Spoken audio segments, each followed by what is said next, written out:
Good morning, everyone. We are here on a beautiful Saturday morning, building away in Phoenix. Welcome back to the Silicon Oasis Spotlight, and I am stoked to have here with me today someone who absolutely loves Arizona. Go ahead.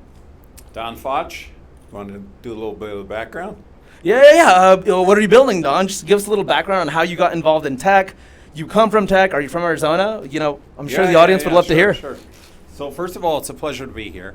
I try to be as stoked as Josue, but that's not an easy level to get to, so I'm working on that. So I am actually not from Arizona. I'm one of those, what do they say? I guess north of 60% of people in Arizona are not from Arizona, which is a very encouraging stat. Why do we care about that stat? Because it tells you people love Arizona and they want to come to Arizona. Yeah.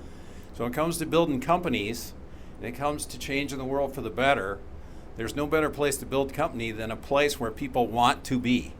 Not just to build, but to build families, build lasting friendships, etc. So my background is, first of all, Kate and I are blessed to have 6 children. So we have 4 girls, 2 boys, 25 to 35, all nerds spread around the country.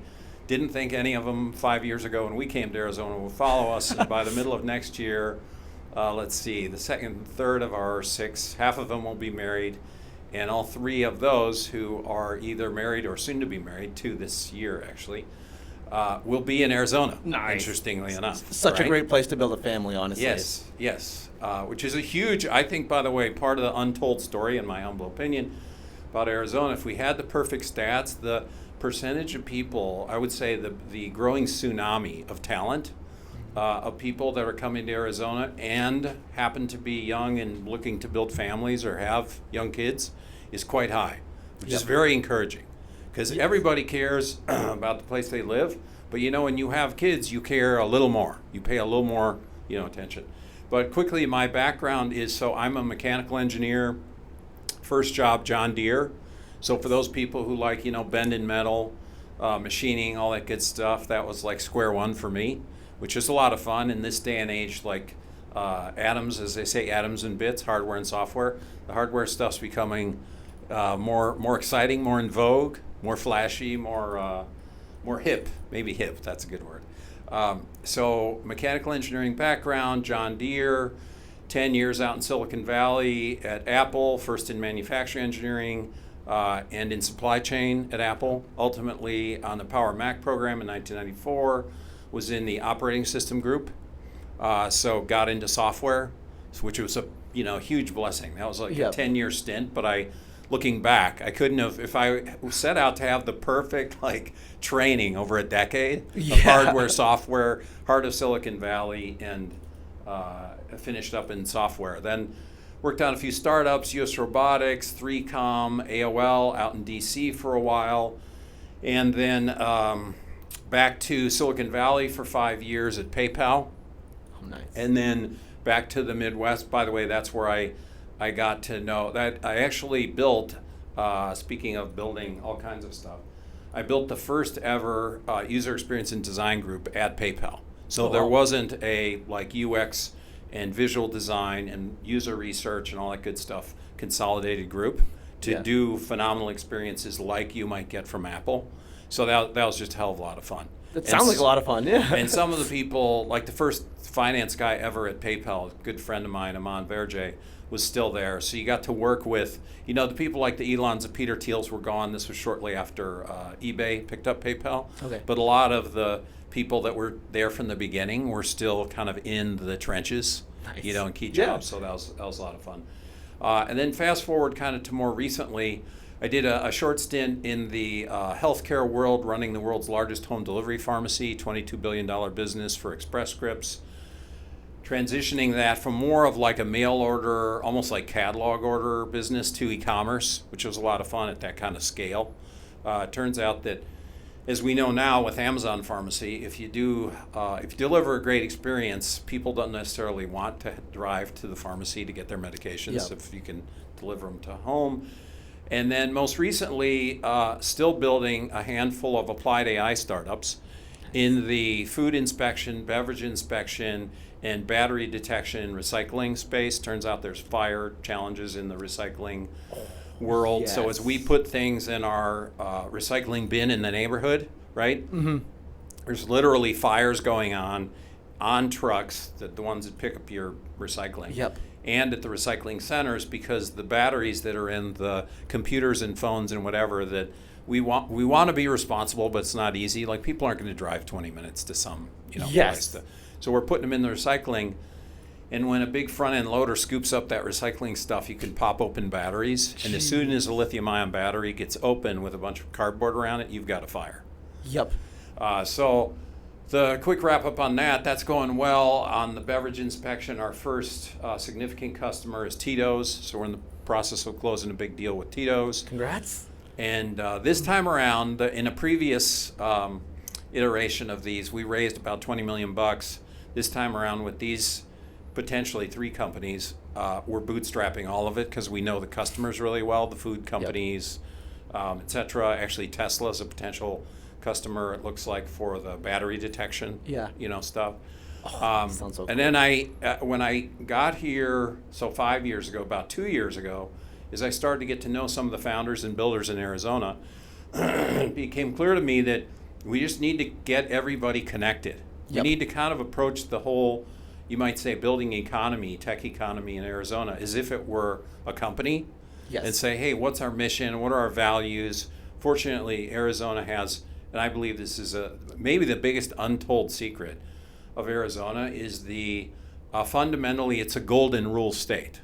And a quick funny factoid, but it's when you study the history of Arizona, you discover Arizona's soul, I would say. And here's the cool part, is there's only 2 states, cool and kind of funny.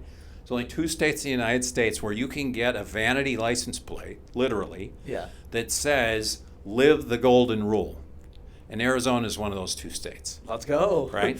And so when you see, we have a lot of hard workers, all that good stuff, but there's always a bit of what championship players would say, the healthy humility, as opposed to a little too much arrogance or pride. Yes. And to me, that's very Arizona, is what we've learned. So part of what became clear to me like 2.5 years ago now, with some of the local founders, the Mark Knopfels, the Josh Sues, the Danny Fridays, my good friend and partner in crime, Sammy Mian, Leah Burdell, another founder, and Anna Tumblin. I probably didn't get that last name right, but Anna's the first one, who's a hell of a builder. But they helped me understand that we just needed to connect people, and make it easy for them to come together. So fast forward, we started the Arizona Nerd Network. It now just crossed 500 people last week. Nice. It's all organic. We don't even have a website. It's literally 500 people in an address book in my phone. Oh, so we great, need to kind of improve the infrastructure there. Good CRM going. Which we're getting around to.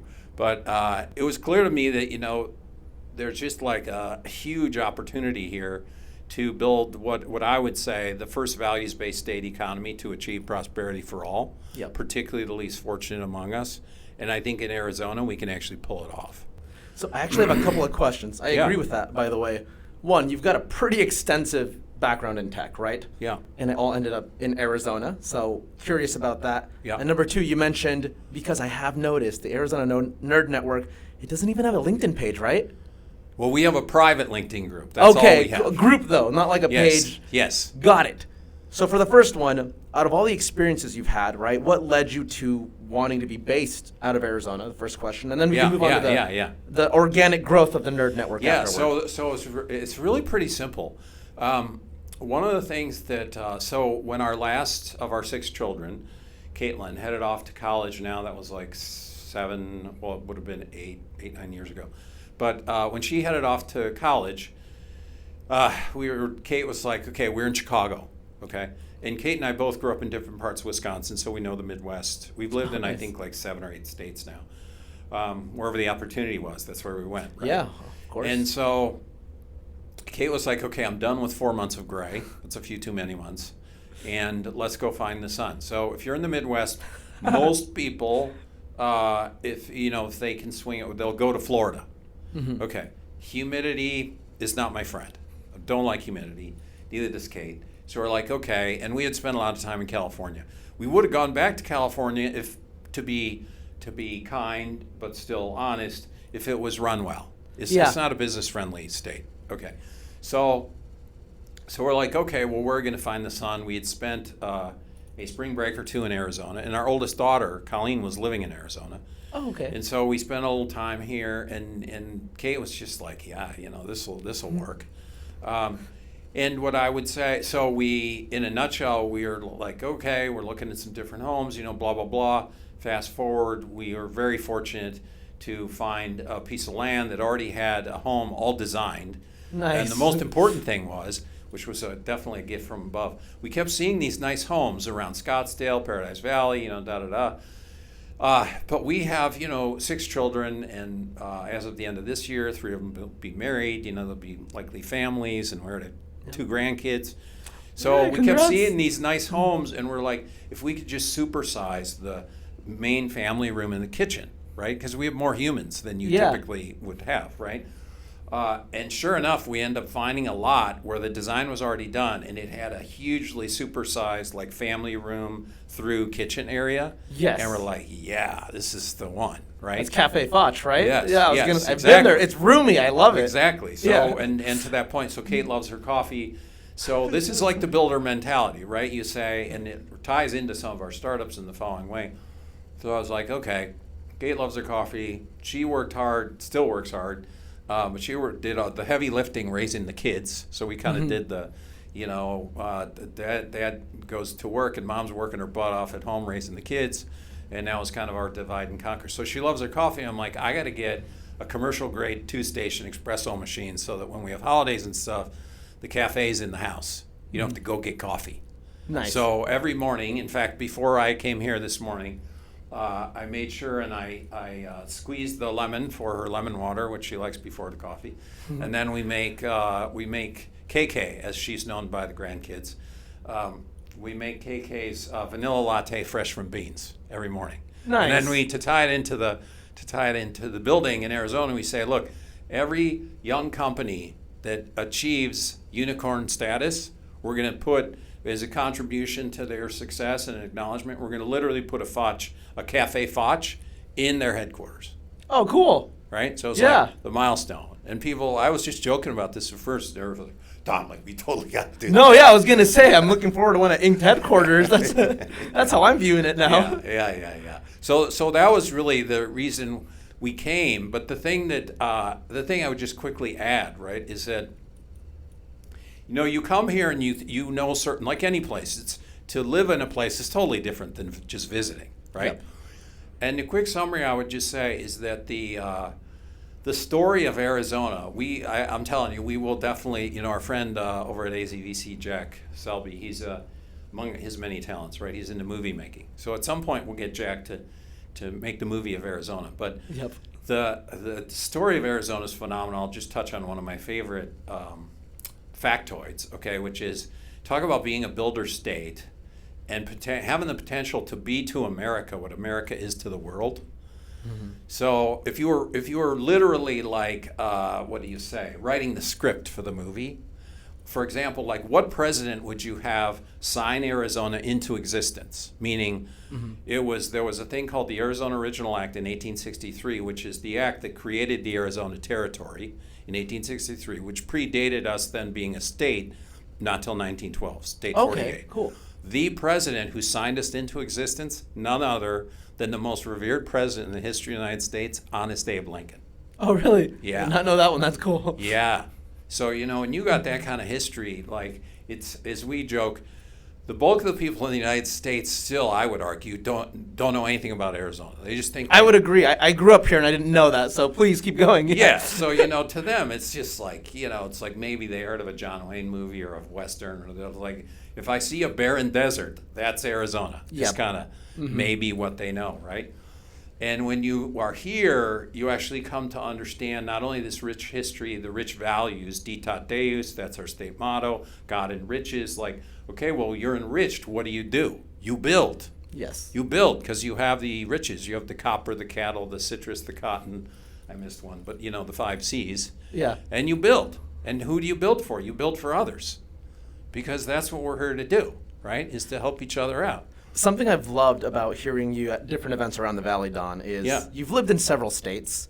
I can totally imagine you being just as passionate in each of the states that you've lived in, but being from Arizona and hearing someone who isn't from here speak of it so fondly, and not just because it's business friendly, but because it's got values that transcend perhaps the business building, into community, into helping, into being a selfless and give first type culture. We just wanted to give you a shout out and appreciate you for that, because I don't meet many people who help Arizona because of what it can be and what it was. Most come here and they try to build from where they, business-wise. Yeah. But very few values focused. So I appreciate you sharing that, on our public stage and everywhere you go, honestly. Yeah, and what I would say is that to me, there's literally nothing more relevant to our companies and to building than the values. And I say that because of the following stats. Like if I just say, like we say to the audience here, right? You say, okay, we rounded up all the data of every organization on the planet Earth ever among humans, companies, whatever kind of groups, not-for-profits, etc. And we have all the failure modes known. Okay, so for all the failures we characterized, like, they had a fire, they had an earthquake, they had, whatever. And then you say, okay, the number one highest frequency reason that the company or the organization or the team fell apart was basically integrity/values. Nobody disagrees with this. Yep. Okay? So when you flip it over to the company, to me, there's no distinction between the importance of values and building. In fact, they're two sides to the same coin. And you might argue that the values, just like in a company, so the kind of obsession with the values is actually, I would argue, born out of our passion for building and knowing that if we go into building companies, we go into building things like Nerd Network, things like Silicon Oasis, etc. But if we go in consciously, like, what are the values we're going to demonstrate? Like the Nerd Network, very simple. Yeah. We say, we have one rule, we're engineers, a lot of engineers, we're builders, we like rules, we don't like many. We have one rule, it's the golden rule, treat people like you want to be treated. Very simple. Then we take a breath. Ooh, that was a little intense. Just take a deep breath. But like, all kidding aside, to me, that's a big part of the magic of Arizona. The way I often say it is, some of the earlier states in the country, to be blunt, there is no really lived values throughout the state. It doesn't mean they're bad. It's just been kind of watered down and snuffed out and over time, and nobody took the time while there was still time to acknowledge the values, to cherish the values, and to contribute and strengthen the values. Yeah, not even preserve, strengthen, right? Just add on. Yes, and just like we add on success, and I'll just offer that a quick, kind of parallel to Silicon Valley, which I still am actively involved in a variety of ways, is that it's one of the things I think in retrospect that, Silicon Valley, there just isn't there. It's not like there aren't good people. Of course, there's good people everywhere, and people are fundamentally good. But if you just ask people, like, what are the values of Silicon Valley, let alone California, that there aren't any. That doesn't mean people don't have values. It means there's not a common strong signal there of, like, how do we show up, right? Yeah. And you said it. I've heard you say this before, and I think it's dead on Arizona's soul, which is it's a give first place. And to me, you have to, if you're really serious, which we are, about getting to prosperity for all, you have to have that in the private sector, and that's where all the wealth creation is, right? Whether it's the country or state. Agreed. Yeah. So if you really want to, make an impact and getting everybody who's not prosperous today prosperous, starting like in the state, right? You have to have those values that, like, when I have a little extra, I'm not going to necessarily just be like, oh, I just blindly, like, give that away to, a good, well-intended charity. Nothing wrong with the charities. Yeah. But a builder's mentality is, how am I going to help those others come build? Yep. Because when they come build, they're going to be prosperous with us.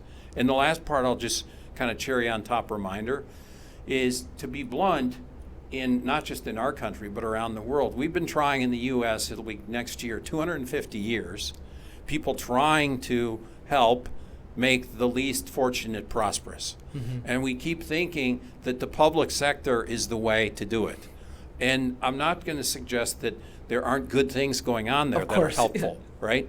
But I think we finally have this idea, and here in Arizona we're actively pursuing it, that what if we looked at the wealth creation part of the economy, which is the private sector, and said, we're going to figure out how to eventually get everybody involved in building. Yes. Because then when everybody's involved in building, they have the dignity of work, et cetera.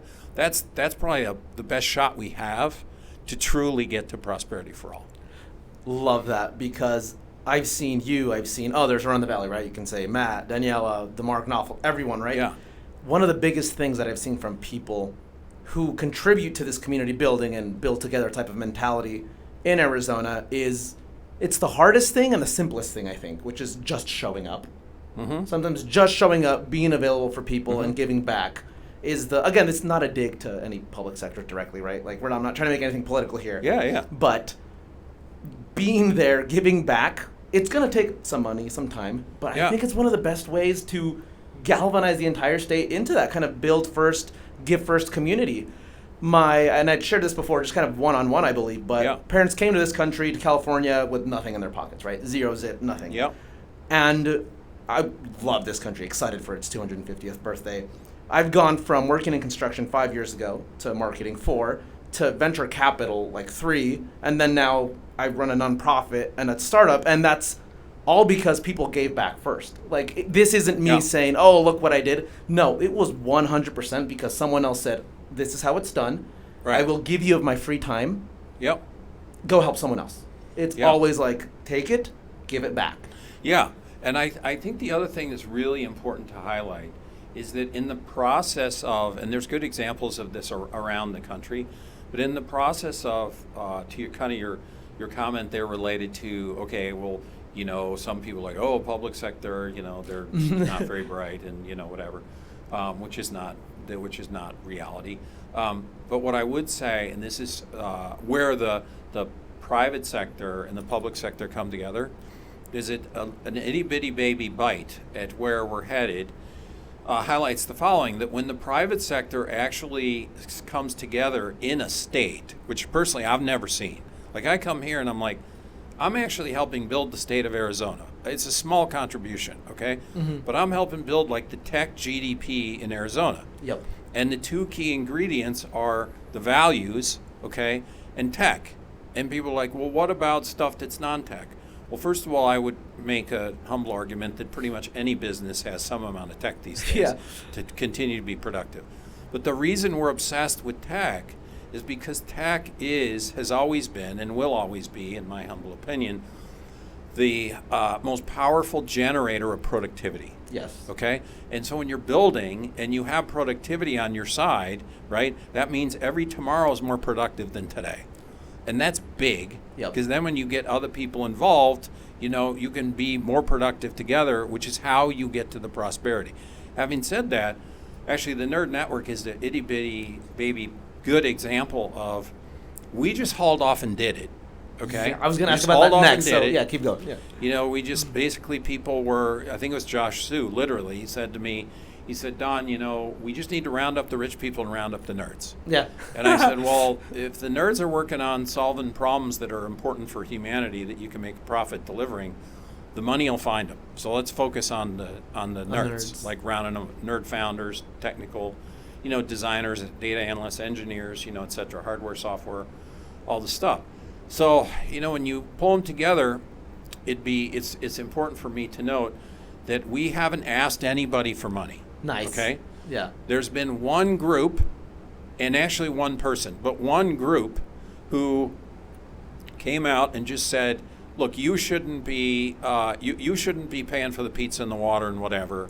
So let us know. And it was the ACA. Oh, okay? Cool. Yeah. Arizona Commerce Authority, which is, for those who may not know, the business development arm of the Arizona kind of government. And my point with that is that in the presence of the private sector planting the flag and say, we're going to go make everybody prosperous, the public sector and academia I'm so and excited, right, yes. all these other entities, it becomes much easier for them to be more productive because they can see where they fit in. Yes. Right? They can see, hey, these are our 12 core industries. So if you're in academia, well, I've got to be helping prepare talent, for this. Even at the high school levels, hey, maybe we need, the shop classes back. Yep. We need nerd classes. Like we need whatever, right? Yeah. Maker stuff, because we all learn better through experiential learning, as opposed to like staring at somebody or reading a book, or Yep. nothing against reading a book. I'm an engineer, so I don't read a lot of books, but figure it out on you site. you just build stuff. So I think that that's a really important point that is sometimes lost. And I would say in Arizona, I kind of joke with people, say, well, what are the great things about Arizona? I say, well, if you're going to go build a state and have prosperity for all, you better have some really good schools. Okay, you better have Yeah. some really good companies. Okay, better have a state-friendly, business-friendly government.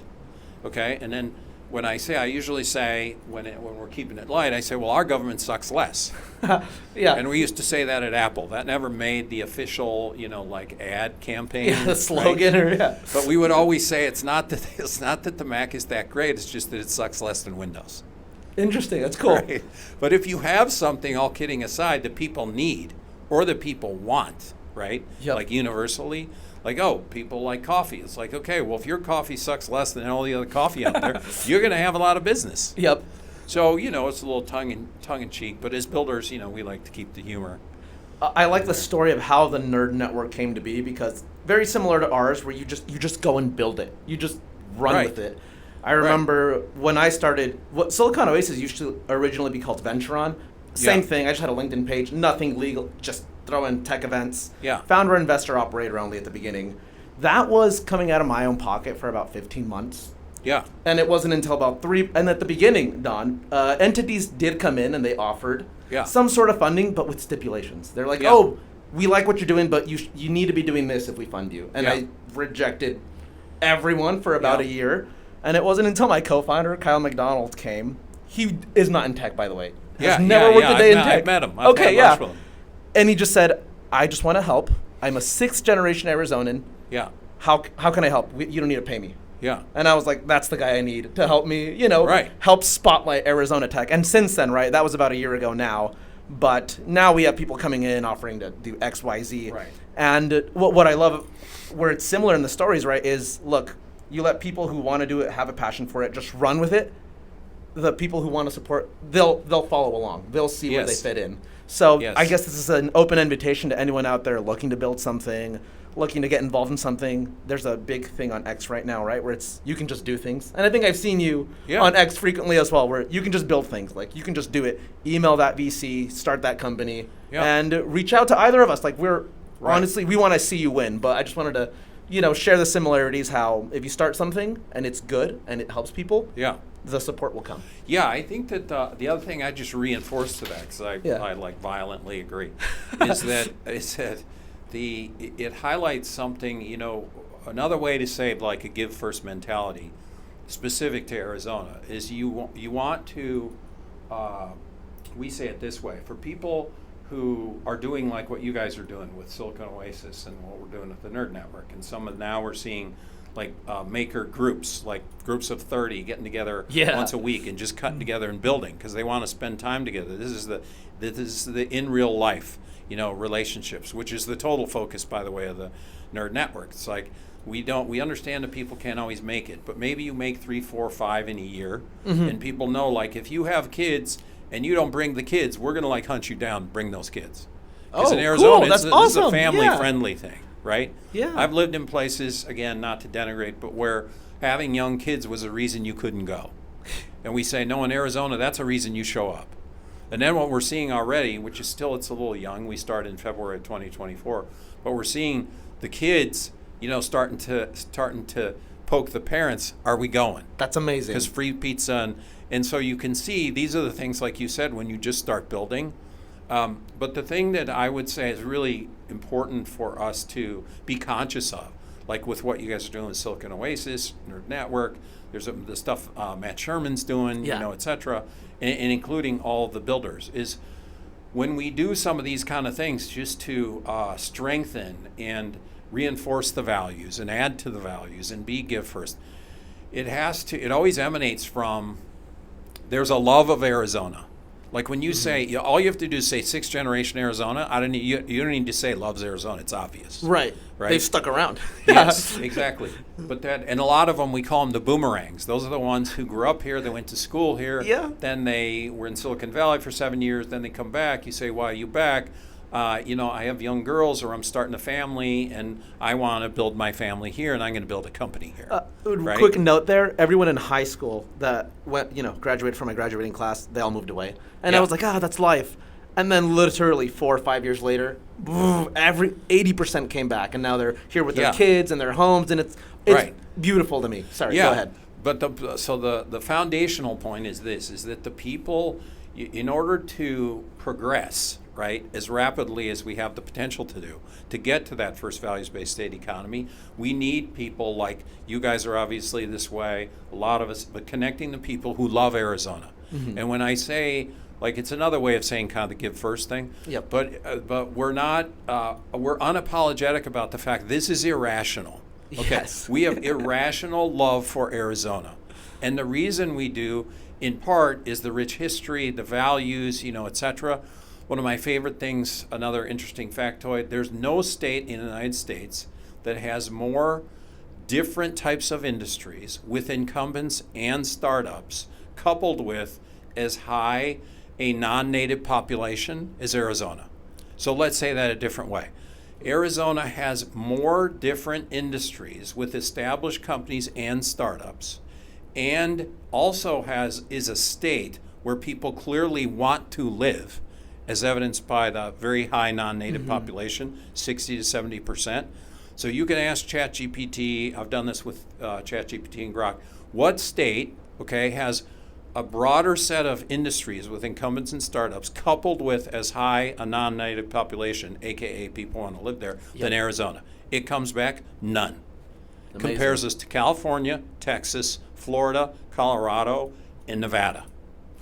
And then tells you, like, for example, we have a very significant, as everybody knows, semiconductor presence. Florida, by contrast, has nothing in semiconductor.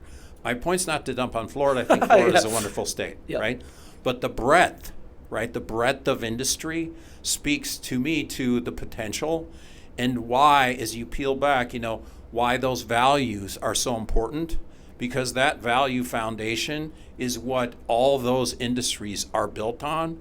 And I think, people like you that grew up here, like you guys know it. Us knuckleheads who snuck in while the gate was down or whatever happened there.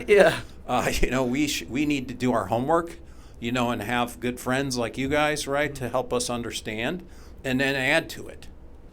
And I appreciate, honestly, everyone that's moved in has taken the state and its values at face value, and they're just contributing. So I know we're coming up on time, but I'm really curious to know, right, and this is kind of back to the Nerd Network and the values.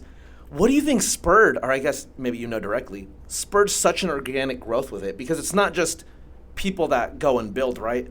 I haven't met any jerks at the, who are part and like to partake in the Nerd Network. So I'm curious as to how you see that, how you think those type of people galvanize for XYZ reasons. Yeah, so you mean, but in particular, why did it grow? Why did it grow with so many good people? Yeah. So what I would say is that the kind of like culture in companies, that we can all relate to. People that have been in careers for a little while and have worked a couple different places, like you see with your kids at school or different organizations or churches or whatever, is that there's a thing called do I fit? Like, just do I fit, right? And we happen to be, our family happens to be Catholic. I don't know that we're great at it, but we try. And it's a funny thing, just on a related note, to a quick analogy. We were renting a home in Scottsdale while our home in Paradise Valley was being built for the first 2 years here. And we were going to all type of different Catholic churches. And just like any organization, like, look, you got to contribute to whatever it is. But, Yep. you just didn't feel quite like home, okay? And then we stumble on, I'll save that story for another day, but a really awesome pastor named Father John Parks. Nice. Not surprisingly, native Arizonan, number 5 of 6 kids. And he went to ASU, theater arts major, and his goal was to be an actor, win an Oscar, take his mom to the Oscars. That was like the bucket list. That was the whole cool. thing. Yeah, ambitious. And he ends up being a Catholic priest, and this guy's the most gifted priest. Our family has been very close to various priests in our family. I grew up around Wisconsin. Turns out Archbishop Dolan, who's now the cardinal in New York, he used to be Archbishop of Milwaukee, so he's a close family friend, blah, blah, blah. One of my nephews is actually recently an ordained priest. And so, you look at all this stuff and you're like, okay, so coming back to the Nerd Network, people that are good people, they kind of coagulate. They kind of, and they want to find each other, right? And so a big part of the Nerd Network with the values first mentality is make it easy for them to find each other, right? Yep. And so some of the things they're consistent with, like you said, good people, I would just say, like, people that lead with, I would say, humility versus leading with pride. Yeah. Like you'll hear this great athletes. One of my favorite basketball players, Giannis Antetokounmpo, Milwaukee Bucks, go, all that good stuff. He's literally says, pride is just like, that's not good, okay?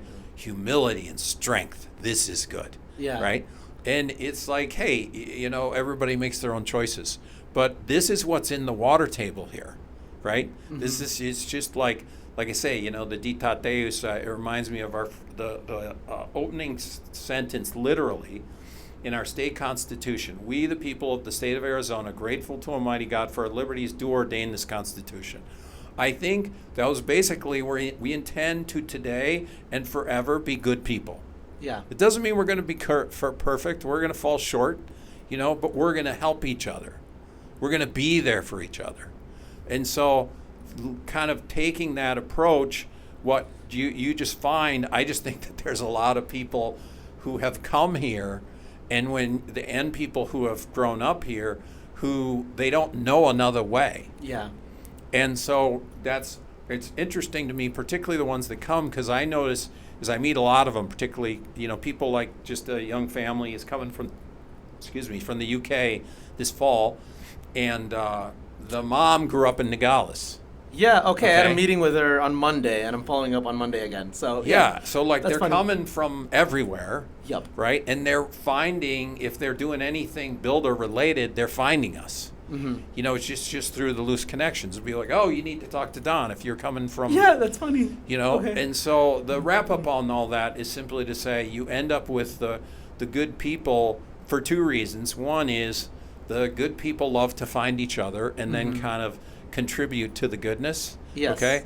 And the other thing is, I'll say without obviously naming any names, it's very fascinating to me, and this is I've seen this in companies, but so seeing it in a state is just a blessing, because you never even think like, oh, I'm going to help build a state. Like, who the hell talks like that, right? Like, I guess that is. I loved your phrase wild. about irrationally loving Arizona. But Yes. that's a crazy thing to say. It's a crazy thing, but that's what we can actually pull it off. I would say in large part because there is this consistent values kind of frequency throughout the state, right? Like our Nerd Network meetup in August 2nd is in Flagstaff. We're going to be in Tucson in October. Nice. And haven't already connected with, a growing number of people there. The same stuff's in the water table. That culture's, there. And the last piece I just want to quickly highlight is that I've literally now been here long enough that I've seen some people who are, I know this is a family program, so I'll keep it, Oh, yes. but That's funny. who are, let's just say, have a very positive self-image. Okay. Okay. And we cough them out. Mm-hmm. And they kind of self-select out. Yeah. Which is actually really good, because just like a company or any organization, if your values signal is strong and people are living it and they're talking it and they're like, how do we build it? And how do we use it to build, the stuff that we want to build for others? It has a way of basically, when it's strong, it has a way of people come in and they're a little more arrogant than they are humble, frankly, and they end up bouncing off. And we've had like one guy, it was now I think 2 months ago, who pinged me after I sent out the the text that lets everybody know when the next meetup is. And this person says, "Hey, can you take me off because I'm now in D.C. and I'm doing, and I'm like, hey, God bless him. I hope that all works out." Yep. But it was obvious to him, I think. It was definitely obvious to me that he just wasn't a fit. Right. Yeah. And I think that this is a good thing, because when your culture is strong, you both attract, the people who love Arizona, who Yep. are give first, as you say. But you also importantly find that you kind of, the ones who aren't aligned to that end up self-selecting out.